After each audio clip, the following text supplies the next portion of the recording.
Operation Win Pepper Back, Chapter 3 by AliasWritings on AO3. When a little ding emits from his phone, Tony doesn't hesitate to pull it from his pocket. He's learned to associate the noise with updates on Pepper. As he expected, it's a text from Penny, telling him about how much Pepper seemed to love the tea. She says she drinks it every day, and sometimes more. Tony smiles to himself and starts planning his next move. The phone dings again before Tony can return it to his pocket. He narrows his eyes at the text. Penny suggests he get Pepper flowers, but nothing crazy, Mr. Stark. There's this little family-owned shop a few blocks over.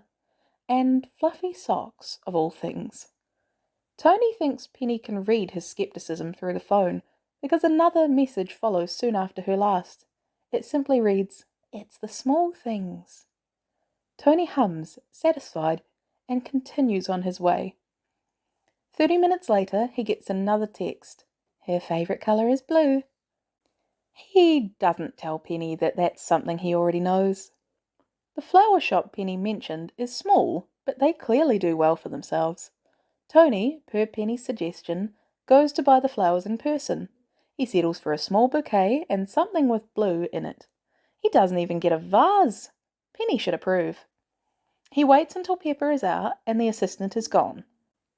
Penny is there, writing on an orange post-it note. She lifts her head when he approaches and leads him into Pepper's office without a word. She takes the flowers from his hands, nods her approval, and sets them over her desk. Then she shows him the note. Written in a mix of print and cursive handwriting, in black ink, she's written, "Something to brighten your day."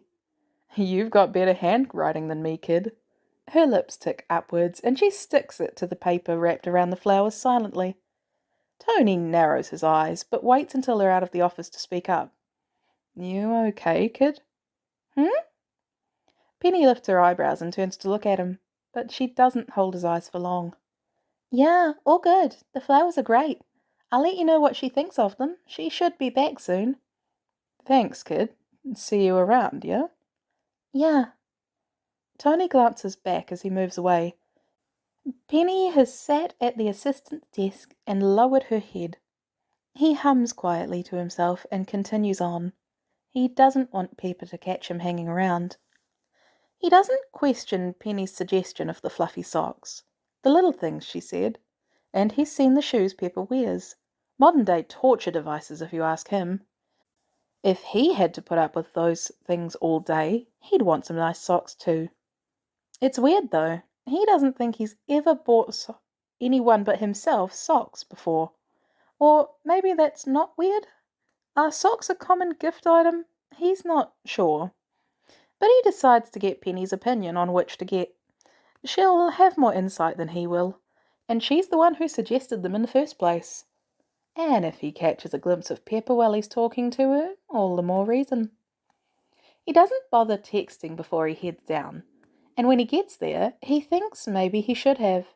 The assistant, Jane, isn't there. Neither is Penny. Tony spins as he looks around. Maybe Pepper is in her office? He turns and the door opens before he can reach it. Pepper is glowing today. Maybe it's the sun shining through the windows behind her, but Tony doesn't think so. She seems less stressed than the last time he saw her. He can't help the smile that pulls at his lips, but then he remembers why he's here. Where's the kid? Penny? Oh, she's not here today. Pepper replies smoothly. Tony's eyebrows scrunch together. What? Why? He looks around again, as if she'll appear from behind a corner or a desk and say it was a joke. It's Tuesday. Tony knows for a fact that she's here every Tuesday. She called in sick. Sick? Yes, Tony. People get sick, especially kids. Right, Tony hummed. She did seem a bit off yesterday, he observed aloud. He had thought it weird, but his thoughts had been on Pepper, as they mostly are these days. I knew I didn't have a secret admirer, Pepper said. Tony lifts his gaze back to hers. She's smiling slightly. What's that? The flowers. I knew they were from you, and I know Penny's handwriting. She insisted they were from a secret admirer. Maybe not so secret, but still an admirer. Tony shrugs. Pepper's smile widens, but she keeps it small. He has to hold himself back from asking her to dinner right then and there. It goes against the slow and steady plan, as Penny had dubbed it. You got the kid's address? I'll send her a get well soon beer. She'll love it. Pepper huffs. Yes, I do, and I think maybe she will. She turns back into her office and Tony follows. Just keep it under 3 feet, please. Do I have to? It's Thursday when he gets the video file. He had only been absent-mindedly looking through his inbox. It's his private one. He hasn't looked at it all week and needed something else to do instead of returning a call from Steve. If it was important, the others would reach out to him as well. He wasn't worried about it. The subject line caught his attention. From an email address clearly made up for this single purpose, employee misconduct. It's not something Tony deals with. He has a whole HR department for a reason. But someone took the time to send this to him personally and anonymously. So, with squinted eyes and after having Friday assure him that it's safe to do so, Tony opens the file. He recognizes the room immediately. It's the break room down the hall from Pepper's office, and in it is Penny. It's dated Monday, time-stamped at 11:43 that morning. Penny is alone in the video, sweeping crumbs carefully off the counter and onto a napkin. Tony watches, confused, as she dumps it into the trash and returns to a mug of what he thinks is coffee. He thinks she's probably shouldn't be drinking that. Something about stunted growth and unhealthy caffeine consumption. He's pretty sure the former is just a myth, though he can't be sure. Maybe Pepper just gave her some tea. She's humming a tune under her breath, so quietly he can barely hear it. Confusion still clouds his mind as he watches, feeling only a little weird and more unsettled because of the only 2 words sent along with this video. He knows Penny. She's a good kid, as children go. His experience with teenagers might be severely lacking, but he knows Penny wouldn't hurt a fly. So, when a man walks into the room, his suspicion spikes alongside his heart rate. Tony doesn't recognize the man, but knows he must work on the floor. He appears familiar with his surroundings, and he's wearing an expensive suit, yet it's still cheaper than what Tony would buy. He'd put it around $500. Besides, he wouldn't have gained access to the building, much less been able to get so close to the CEO of SI, if he didn't have the clearance to be here. The man greets Penny with a nod and a polite smile. She returns it and sidesteps further away from the coffee machine when it becomes clear that's where he's headed. I really don't know how to work this thing, the man chuckled. Oh, I can show you if you want, Penny said, more timid than he's used to seeing her. She clearly doesn't know this man. Would you? I would greatly appreciate it. Tony already doesn't like this guy, whoever he is. The unease in his stomach only grows. It's not often he hopes he's wrong, but this is one of those times. He wishes for his suspicion to be denied rather than confirmed. The man in the video steps back and allows Penny room to access the coffee machine. With her back to him, he inches forward, standing much too close for Tony's liking. So it depends on what you want, but it's actually really simple. You work for Miss Potts, right? The man cuts her off, and Penny glances over her shoulder. She notices how close he is and tries to scoot away. He only follows her. Tony's hands clench by his sides. Yeah? Even on video, Tony can tell that Penny is uncomfortable. He knows this man could tell the same, but he moves closer anyway. What's your name? Penny. Penny answers hesitantly. She looks over the man's shoulder towards the door, her only exit. Tony hopes for someone to come through, to pull the man away from her, but that's not what happens. Pretty Penny. The man's smile widens. He stepped closer to Penny. Her back is pressed against the counter. Tony has to remind themselves that this happened days ago, and he can't rush down there now to stop it. Penny is still at home sick. Or not. He's starting to think she was never sick. How old are you? 15. Some part of Tony hoped that would make the man back off, but it doesn't. Really? 15? He sounds excited. Tony's jaw clenches. Yeah, I need to get back to Miss Potts, Penny said, raising her voice slightly, but not enough for anyone outside the room to hear her. Oh, I'm sure she won't miss you for another minute, the man insisted. She's expecting me back. Are you lying to me, Penny? He said it with a smile, but Tony has been threatened enough times to pick up on the malice in his voice. No, can you back off, please? Back off? I haven't done anything. With less than a breath between them, the man lifts his hand to brush a strand off her hair back. Tony hasn't blinked since the video started, but if he had, he would have missed Penny's next move. She raises her leg, driving her knee between the man's legs. He grunts and doubles over, giving her the room to dart past him and out of the room. Tony releases a breath and silently praises her actions. But this was all 3 days ago. A single day before Penny called out sick. If she'd told anyone, Pepper would know. And she wouldn't have kept this from him. And who sent him this video instead of going to HR? Tony doesn't waste too much time fretting over the details. He doesn't remember standing, but he's on his feet and out the door a second after the video ends. And for the first time in a long time, he's not happy for this reason to go see Pepper. Who sent you this? Pepper asks with narrowed eyes still trained on the video. Tony stands over her shoulder, fist resting against his chin. I don't know. I didn't bother trying to trace it back after I saw what it was. He'd come straight here and barged right into Pepper's office. She took one look at his expression and had known something was wrong. You know that guy? Pepper scoffs. Yeah, I know him. George Beckham.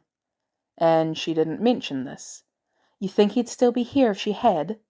Pepper asks. I had no idea. Well, he's obviously getting fired, Tony said, gaze still locked onto the video. Should be going to jail. I have connections, I could call in some favours. But if this went through HR and nothing happened, he's not the only cockroach in the pantry. Trace this. Find out where it came from, Pepper said. I should check on Penny. She stands and grabs her phone. Tony takes her vacated seat and gets to work. No need to go anywhere else. This won't take him long. Pepper stands on the other side of her office, phone to her ear, speaking quietly. Tony tries not to pay attention and focuses entirely on tracking whoever sent him this video. The email was fake, made only that day to send the video. The whole thing was half-assed. Tony has a feeling whoever sent it in only cared that it got to him.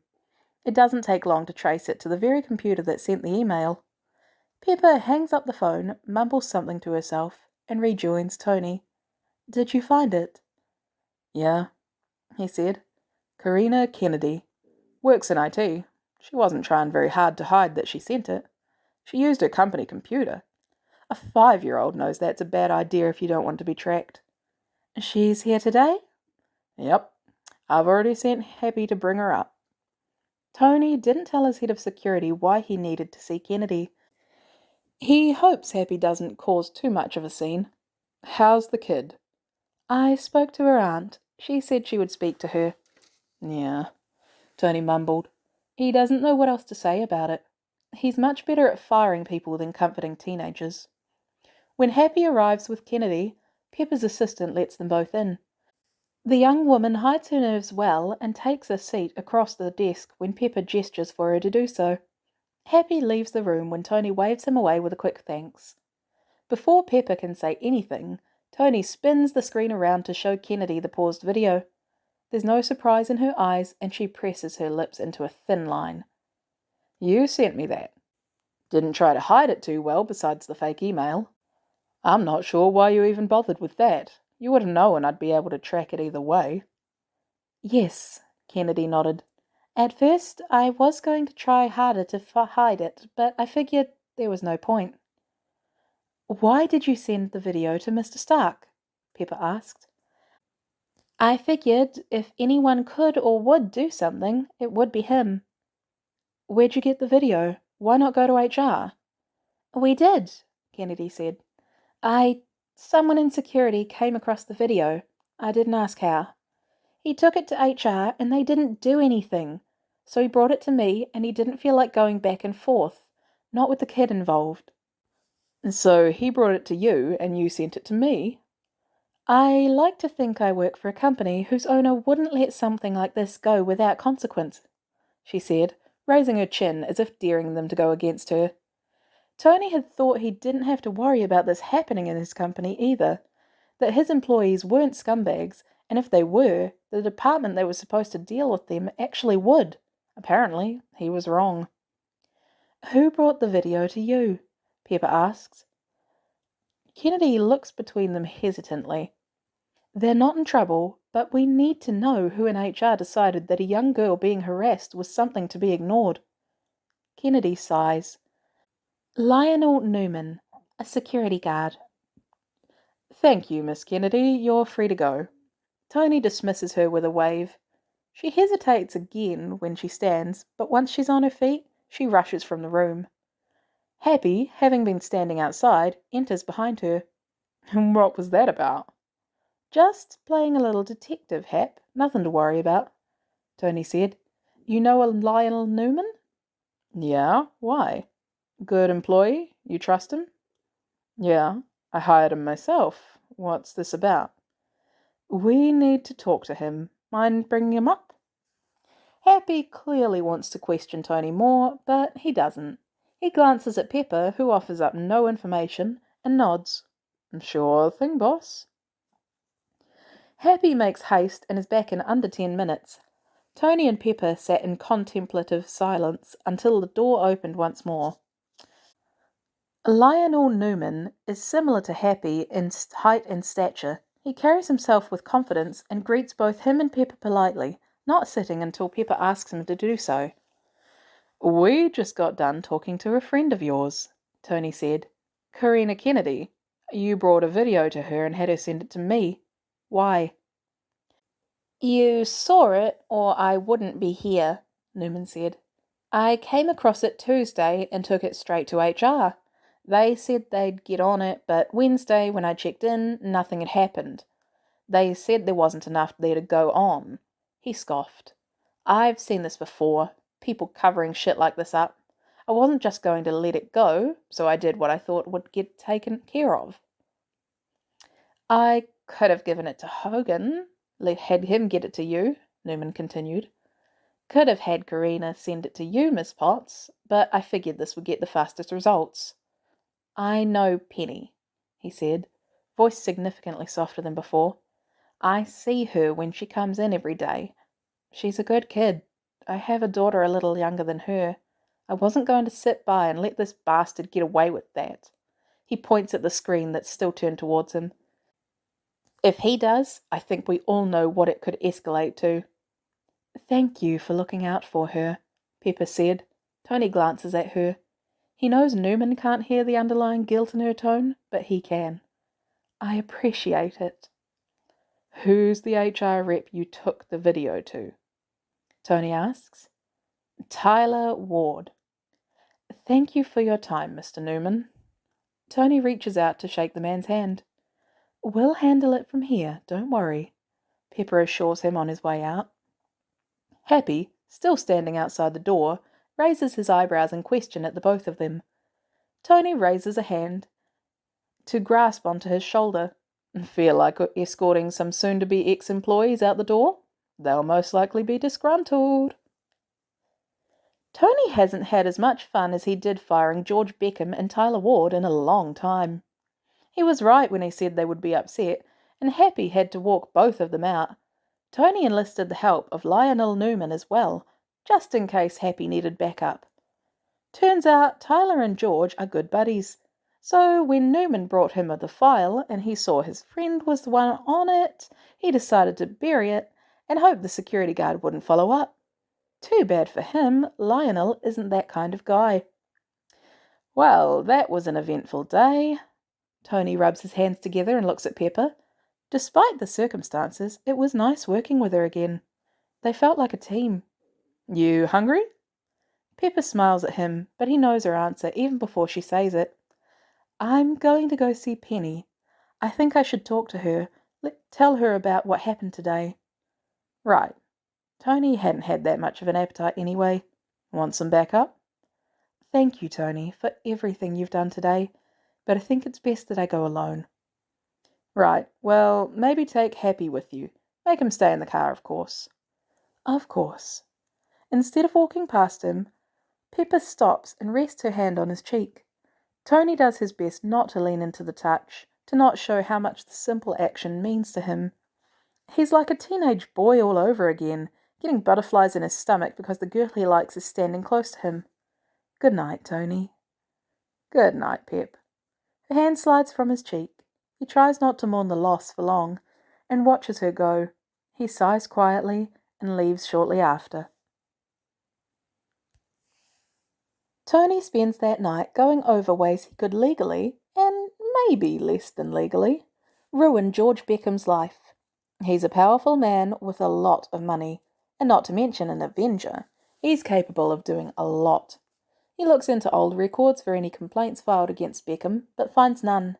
He's not sure if that makes him feel better or not. Just because it wasn't reported doesn't mean it didn't happen. Or maybe his buddy Ward just hid them like he tried to do with Penny. Either way, Beckham nor Ward would be getting a job anywhere more than a Dairy Queen if he has anything to say about it. Or maybe he could slip their names to Nat.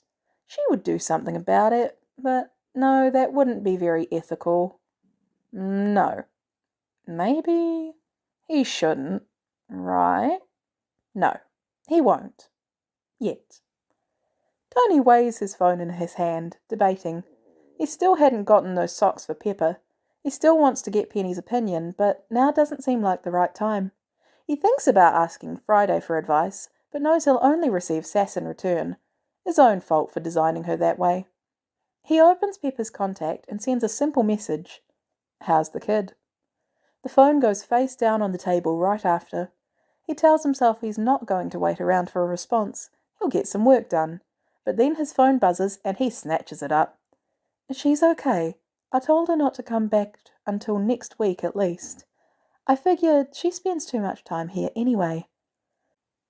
Tony thinks that's it, but then he sees another message come through, one that has Tony's heart skipping a beat. Would you like to get lunch? He has to tell himself not to freak out, not to go overboard, not to confess his undying love for her over text right then and there. He keeps his reply simple and offers to pick up whatever she wants so they can eat privately in her office. He meets her there 45 minutes later.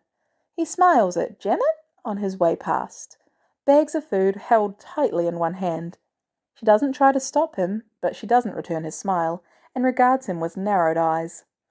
I don't think she likes me very much, Tony said in lieu of a greeting to Pepper. He nods towards the closed door when she looks up at him in question. Well, you do go out of your way to make her job harder, Pepper said, but she's smiling as she does it. Me? Would I do that? I don't do that. Pepper lifts her eyebrows in a way that signals her disbelief, but comments no further. He passes over her food and takes a seat across from her. He wishes the desk wasn't between them, but he keeps his distance, slow and steady. So I'm guessing the kid wasn't sick? No, not sick. Pepper sighs and stabs a piece of lettuce with her fork.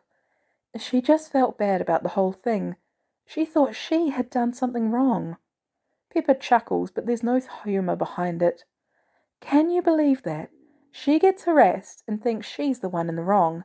And then I told her that Beckham was fired, but that only made her feel worse. She's a good kid. Better than he is, but is that really a surprise? Tony wouldn't feel bad if Beckham walked in front of a bus tomorrow. Yes, she is, Pepper whispered. I spoke to May. She's been either locked in her room or hanging out with friends. I told her to only come back next week if she felt up to it.